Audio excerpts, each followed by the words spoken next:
धनाजीराव, काय ऐकते मी हे?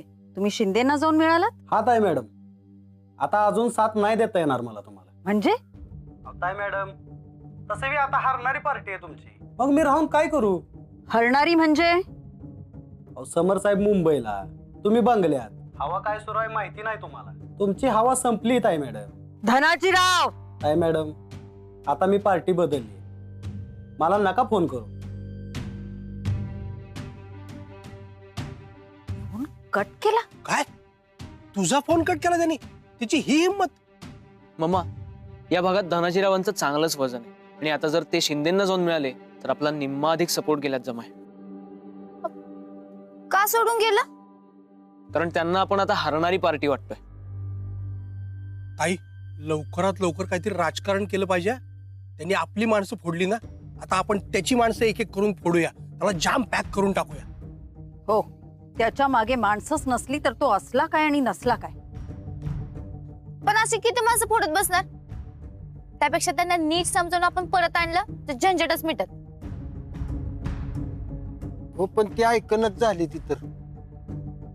ताई, धनाजीरावला पॅक केलं पाहिजे, त्याशिवाय समजणार नाही त्याला. काय गरज नाही त्याची. आता अशा ऐन टायमाला माणूस फुटलाय म्हणजे त्याला काय तर गाजर दिला असणार त्या शिंदेनी. कारण काहीही असो, त्याच्या सोबतची माणसं फोडावीच लागणार आहेत. सासूबाई, आता प्रत्येकाची मनधरणी करत बसायला टाइम आहे का आपल्याकडं? त्यापेक्षा त्या धनाजीरावांना गाजर गाजर आहे हे ध्यानात आणून दिलं पाहिजे. आता ताईनी एवढं फोन करून पण ऐकलं नाही त्यांनी, तर तुझं काय मध्येच? मला काय कळतच नाहीये. पण मला कळतंय सुमी काय म्हणते ते. बबन चल. समोर आले. मामा, मला एक ट्राय करू दे ना प्लीज, मग बघूया काय होतं. बबन चल. थँक्स सुमी. चल बबन.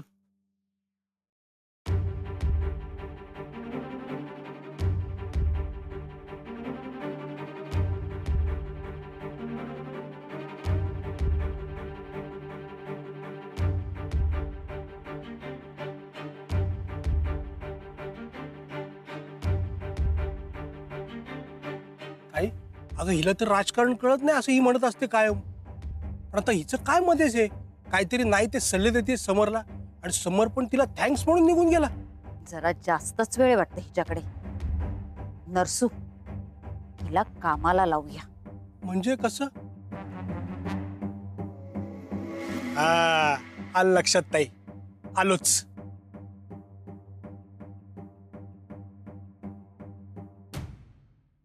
सुमन, बोला की मामासाहेब. काय नाही, आठवण करून द्यायची होती पैशांची, 3 लाखाची. अहो, असं कसं एस्टेट मी आणलेत मी तुमचे पैसे. आणलेत? हा मामासाहेब, अहो पैशाचं वजन म्हणजे जगात सगळ्यात वाईट वजन. मला तर दुसऱ्याचे पैसे फेडत नाही तर चैनच पडत नाही बघा. अगं राहू दे, काय काही नाहीये, म्हणजे निवांत दिलेस तरी चालतील. मी आपली आठवण केली फक्त. नाही तुम्ही ते चांगलंच केलं, नाही तर मी विसरूनच गेले असते बघा. घ्या तुमचे पैसे. नाही नाही, राहू दे, दे निवांत. आता जवळ ठेवून काय वाढणार आहेत का पैसे? तुमचं द्यायचे तर घेऊन टाका तुम्ही. अगं राहू दे, काय काही नाहीये मला. घ्या मामासाहेब, या या या या. सुमन, तू एका दिवसात पैसे कुठून आणलेस? अहो ते मी घरी गेलते की नाही तर येताना घेऊन आले.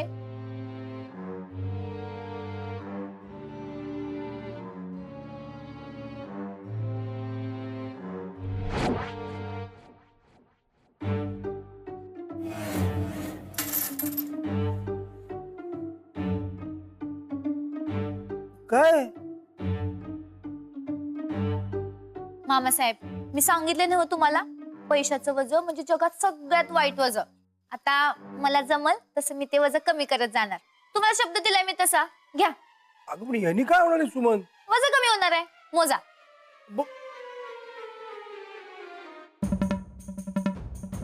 हे फक्त 110 रुपये आहेत ग. हा, आता मला सांगा, 3 लाखातनं 110 वजा केलं तर किती शिल्लक राहिलं? हा? सांगा, करा हिशोब. हिशोब? अहो, करा तर.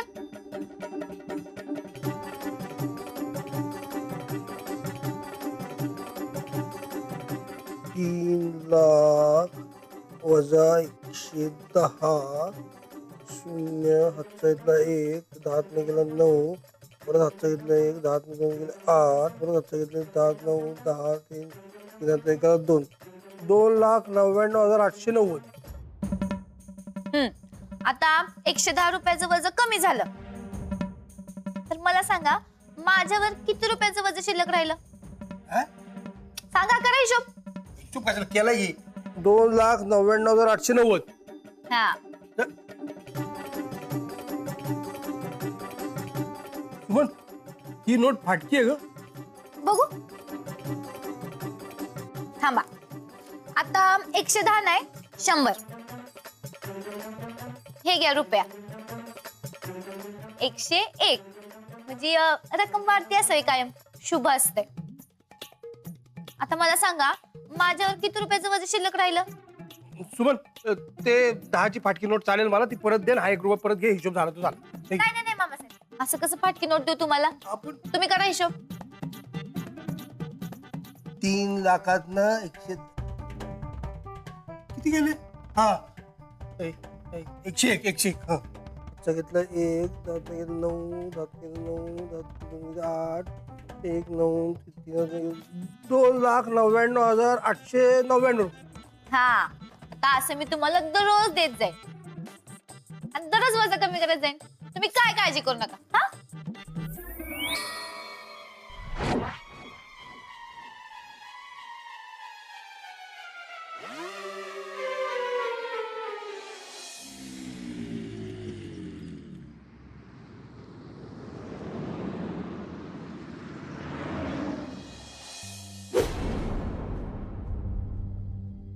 चला बोलू आपण नंतर.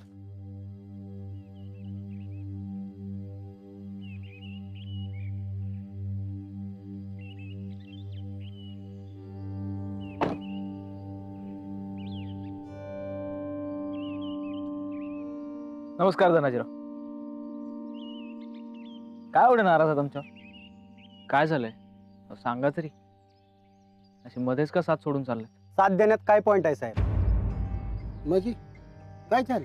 खरं सांगू साहेब, तुम्ही हारणारी पार्टी आहे सध्या. शिंदे पुढे नाही निभाव लागायचा तुमचा. शिंदेनी काय देतो असं सांगितलं तुम्हाला? म्हणजे म्हणजे काहीतरी आम्हीच दाखवलंच असेल ना तुम्हाला. हे बघा धनाजीराव, मी माझ्यासोबत हे असा आग्रह नाही करणार तुम्हाला, पण शिंदेंनी तुम्हाला काय सांगितलं हे तरी सांगा. मग त्यावर माझं काय म्हणणं आहे हे ऐकून तुमचा निर्णय घ्या. लपव छपवीची काय भानगड नसते आपल्याकडे साहेब. सरळ सांगतो साहेब तुम्हाला. साहेब तुम्ही हारणार आहे हे फिक्स आहे. ऐन इलेक्शनच्या टायमिंगला तुम्ही मुंबईला जाऊन बसला 4 दिवस. इकडे शिंदेने झमकावून प्रचार केलाय आणि त्याचं पॅनल बी जिंकून येणार आहे हे फिक्स आहे. मग मी तुमच्यासोबत का राहू? जिंकण्या हरण्यावरून तुम्ही पार्टी बदलली नाहीये. शिंदेनी मला व्हाईस चेअरमन बनवतो असा शब्द दिलाय आणि ते माझे कारखान्यावर 4 ट्रक पण लावणार आहेत आणि आदनं बनणं टेंडर. खरं तर हे सांगायचं नसतंय पण सांगतोय. धनाजीराव, तुम्ही म्हणताय ते बरोबर, पण माझ्यासाठी ते चुकीचं आहे.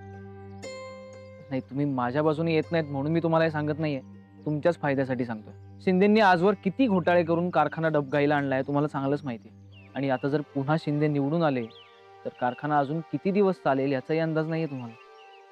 कदाचित हा गळीत हंगाम शेवटचा असेल आणि बुडणाऱ्या कारखान्याचा व्हाईस चेअरमन होण्यात काय अर्थ आहे? किती दिवस तुमचा ट्रक चालणार? किती दिवस तुम्हाला टेंडर मिळणार? बरोबर आहे तुम्ही म्हणताय की साहेब. त्या शिंदे नाही का नाही धनाजीरावास नुसतं गाजरच दिले. आणि व्हाईस चेअरमन बनलात तरी कारखान्यात तुम्हाला किती अधिकार असणार आहे तुम्हालाही चांगलंच माहिती आहे. मग फक्त नाव मिरवण्यापेक्षा काहीतरी चांगलं करून दाखवूयात ना. पण निवडून आलो तर काम करणार ना साहेब. मी निवडून येणार नाही असं का वाटतंय तुम्हाला? ऐन प्रचाराच्या टायमिंगला तुम्ही मुंबईला जाऊन बसला. हे असं राजकारण नसतंय साहेब. हाच गोळ आहे ना आपल्याकडे. कामं सोडून प्रचार करणं, इतरांवर टीका करणं म्हणजे राजकारण असं सगळ्यांना वाटतं. नेते इतरांवर टीका करतात आणि कार्यकर्ते नेत्यांच्या मागे बोंबा मारत फिरतात. पण मी त्यातला नाहीये. मी इलेक्शन लढतोय ते कारखाना नीट चालावा म्हणून. आणि मी आता मुंबईलाही कारखान्याच्याच कामासाठी गेलो होतो. मला कारखान्याच्या भल्याचं राजकारण कळतं ना की इलेक्शनचा प्रचार. विचार करा धनाजीराव, कारखाना बुडीत घालणाऱ्याची साथ द्यायची की कारखाना वाचवणाऱ्याची? कारण शेवटी कारखाना वाचला तरच पुढचं सगळं आहे. आणि मी प्रचाराशिवाय उभा राहतोय तो जिंकण्यासाठी, आणि मी जिंकून दाखवणारच. आता तुम्ही ठरवा तुम्हाला काय करायचं ते. गाजर का खरं खरं काम? हे बघा धनाजीराव, मी मनापासून बोलतो.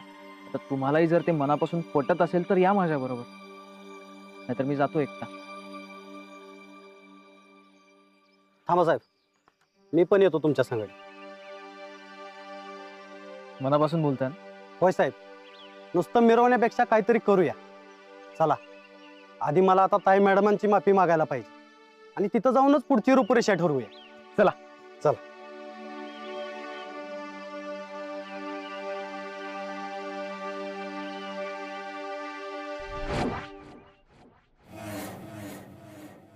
नाही नाही नाही नाही कदम साहेब, अहो त्या शिंदेंवर भरोसा ठेवला आम्ही, चूकच झाली आमची. आणि आता धनाजी गायकवाड, इथून पुढे कोणावरही भरोसा ठेवायची चूक करणार नाहीये. नाही नाही नाही, कारखान्याची इलेक्शन आम्ही जिंकणार आहोत. हरायची सवय नाहीये या ताई मॅडमला. मग माझ्याबरोबर कुणी असो किंवा नसो. हा हो हो हो हो हो हो, बोलूया नंतर आपण.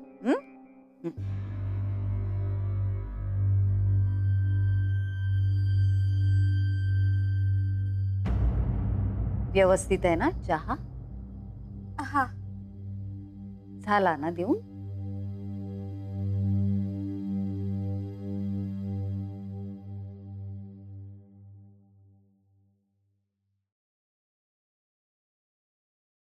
नरसू, काय झालं नरसू? काय सांगू ताई, माझं दुःख काय सांगू तुला.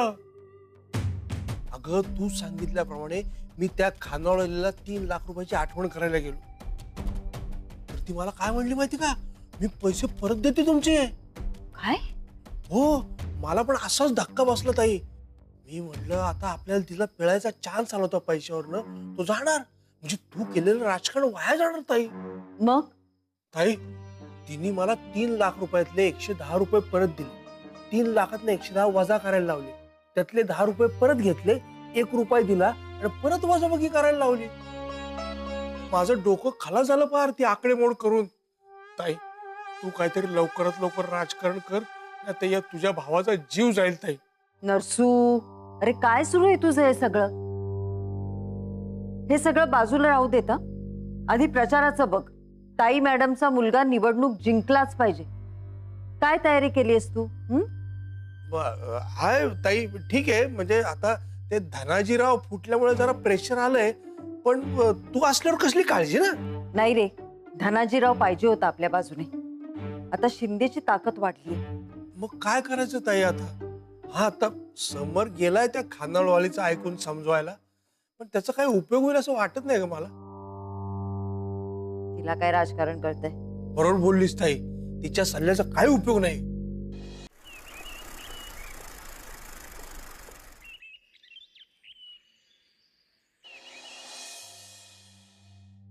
मम्मा,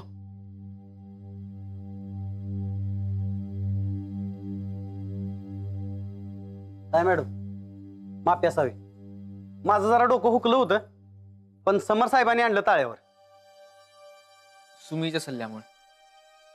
ताई मॅडम, आता जोरात प्रचार करायचा बरं का. करायचा. सायकल घुमली पाहिजे बघा सगळीकडे नसती. सासूबाई, मी काय म्हणते, आता पायलटचं चिन्ह सायकल आहे, मग आपण सायकलवरच प्रचार करायचा का? सायकलवरून? ठीक आहे, सायकलवरून कोणी प्रचार करत नाही. नाही, आपण करायचा. सायकलचं चिन्ह लोकांच्या डोळ्यात ध्यानीमनी बसलं पाहिजे. एकदम बेस्ट आयडिया आहे बरं का. एकदम उत्तम आणि बेस्ट म्हणा धनाजीराव. लोकांच्या नजरात सायकल आलीच पाहिजे. काय म्हणताय समर साहेब? हो, आता म्हणजे तुम्हाला पटत असेल तर ठीक आहे, पण मी काय म्हणतोय, आता काय बी म्हणू नका साहेब, आपलं ठरलं. उद्या सगळ्यांनी मिळून सायकलवरनं प्रचार करायचा. मोठीच्या मोठी रॅली निघणार. ताई मॅडम, तुम्ही येणार ना हो प्रचाराला? म्हणजे काय, ताई मॅडम शिवाय प्रचार होणार आहे का? येणार ताई मॅडम. मग उद्या सगळ्यांनी सायकलवरून प्रचाराला जायचंय.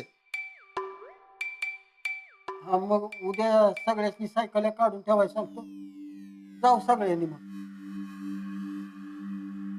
तुम्ही पण ऐक ना, मी काय म्हणतोय. पायलट, अरे सगळ्यांना सायकलवरनं प्रचार करू वाटतोय. तू बी होय म्हण की. हो, उद्या सायकलवरनं प्रचार होणार बर का.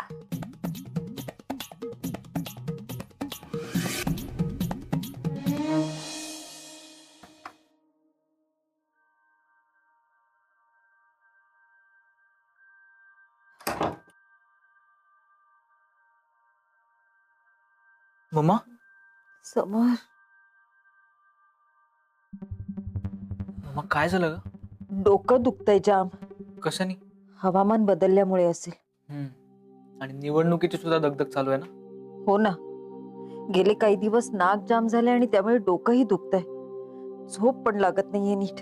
1 मिनिट थांब.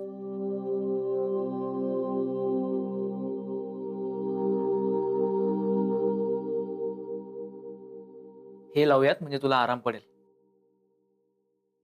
मम्मा, लहानपणापासून मला सर्दी, खोकला, डोकेदुखी झाली तरी तुम्हाला हेच लावायचेस.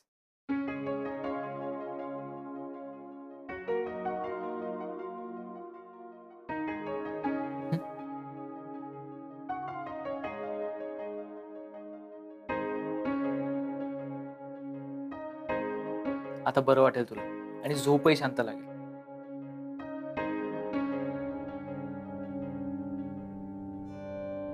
तू आराम कर, मी आहे. Good night. Good night.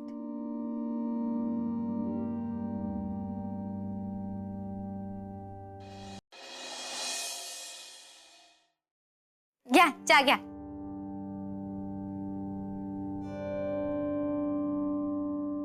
Pilot, ते सोपान कदम आहेत त्यांची गाठ घे. मी मसाला त्यांच्याकडनं घेते. त्यांना म्हणा मी सुमीचा नवरा आहे.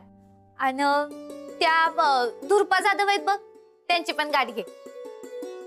त्यांच्या भाज्या येतात खानावीत. त्यांना म्हणा मी सुमीचा नवरा आहे. आणि ते सीताराम मोरे आहेत का नाही, त्यांचे शेअर्स आहेत कारखान्यात. त्यांना म्हणा मी सुमीचा नवरा आहे. म्हणजे आपली भाऊकीच आहे तरी बी सांग. हे काय सुमीचा नवरा चालवलंय? समरसिंग मंत्री पाटील नाव आहे समर साहेबांचं. मंत्री पाटलांचा मुलगा, ताई मॅडमचा मुलगा म्हणाला तरी जग ओळखेल त्याला. सासूबाई, हे सांगितलं जग ओळखल हे खरं आहे. पण सुमीचा नवरा आहे म्हणून सांगितलं तर मत गॅरंटीने मिळणार म्हणून सांगितलं. आणि मोठ्यापेक्षा बारक्या ओळखी काय काय टायमाला उपयोग येतात. अगदी बरोबर बोलला बघा सुमी मॅडम. पायलट, तू सुमीचा नवरा आहे म्हणूनच सांग. ताई मॅडमचा मुलगा. सुमीचा नवरा आहे म्हणून सांग. ताई मॅडमचा मुलगा. ठीक आहे, मी दोन्ही ओळखी सांगतो. No problem. चला आता नीट जावा शिस्तात आणि चांगला प्रचार करून या. तुम्ही मॅडम, तुम्ही येणार नाही का? मी मला कुठं कळते राजकारणातलं. पण तुम्ही पाहिजे की संघट. फरक पडतो माणसांच्या बघण्यात. काय साहेब, तुमचं काय मत आहे? हो, खरंच सुमी पाहिजे प्रचारात. यू म्हणताय? होय, नाही म्हटलं तरी सायकलवरनं प्रचार करायची आयडिया तुमची. तेव्हा तुम्ही पाहिजेच नाही का? हो, तुम्ही मॅडम तुम्ही पण चला. हो हो, चला चला. होय, चला चला, तुम्ही पण चला. सासूबाई, काय करू? चल. सासूबाई, ये ना, ये सुमन. ठीक आहे, चला आवरा पटापट. ऍक्च्युली मला एक बोलायचं होतं. काय समर? मी प्रचाराला सायकलवरून आलो नाही तर चालेल का? असं कसं? अरे सेनापती तर सगळ्यात पुढे पाहिजे तरच मागणं सैनिक येणार. आणि प्रचार तुझाच आहे आणि तू सायकलवर येणार नाहीस होय? सुमे अगं, पण मला सायकल चालवायला कुठे येते? आपण फिरायला गेलो होतो तेव्हा शिकून घेतली असतीस तर आता कामाला आली असती. एकदा दानकन आपडला आणि मग नंतर सोडूनच दिलंस. समर, म्हणजे तू या आधीपासून सायकल शिकतोस? होय. अहो ते नाही का, मी हिकडनं आले मग पायलट तिकडनं आला तवा.